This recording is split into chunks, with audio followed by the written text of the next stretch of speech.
G'day punters, welcome back to Bet It Out for another Group 1 weekend of racing. I'm Louis Herman Watt and my man there in Queensland for an all Queensland edition is Ryan Cook. Ryan, State of Origin coming up, so that must bode well for the Queenslanders, but let's start with the fillies and in the Roses. Yes, g'day Louis, it's all about the Sunshine State this weekend, as it should be. I have landed on the Filia in this race, who was a very impressive winner of the Princess Stakes last month. Stalked the speed very nicely that day and then just let rip with a really strong turn of foot to go about 2 lengths clear.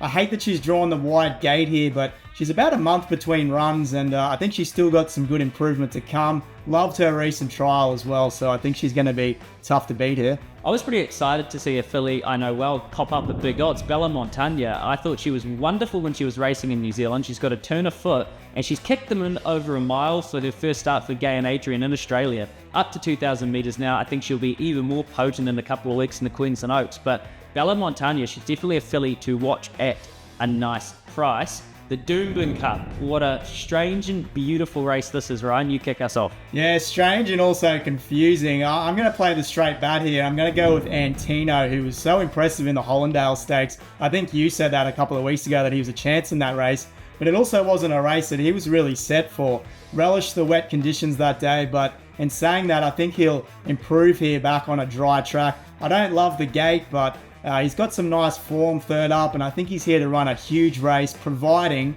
Blake Shin doesn't let Pride of Jenny get too far in front. That's the query, right? And I can completely understand why you'd be tipping Antino, and he can win, and maybe I should just tip him as well.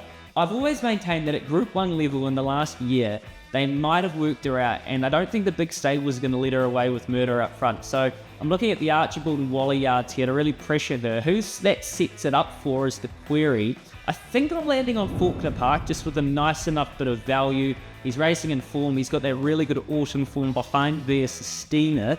As you say, though, Antino might just be the best horse in the race and be able to blow the way. Blake Shin, he's in form. I think I'll tip Faulkner Park. Really interesting race. And we finish with the BRC Spring. Yeah, I think I found one here at longer odds. I like Transatlantic each way, who's unbeaten second up for Tony Gollan. Was a little bit wide in the Archer first up, and look, that run wasn't anything to really write home about, but he did work home nicely for third that day. Regan Bayliss has won previously aboard, so I think he'll appreciate a firmer track as well. I'll go each way on Transatlantic. Okay, well, I'll play with the straight bet this time. War Machine is in form. It's got the great neutral draw, the very good rider in Blake Shin, and I thought he just stood himself out here at a fair enough price. War Machine for me. What's your best for the whole weekend, Ryan? I'll stick at Doomben Race 3, number 1, Sunrays. She came off second best to the very talented Beedman last start, but there's no shame in that. Someone's got to mention New Zealand, so I'll go race 6, New Plymouth, Maloney. Punters, have a wonderful weekend. You win some, you lose more. For free and confidential support, call the number on the screen or visit the website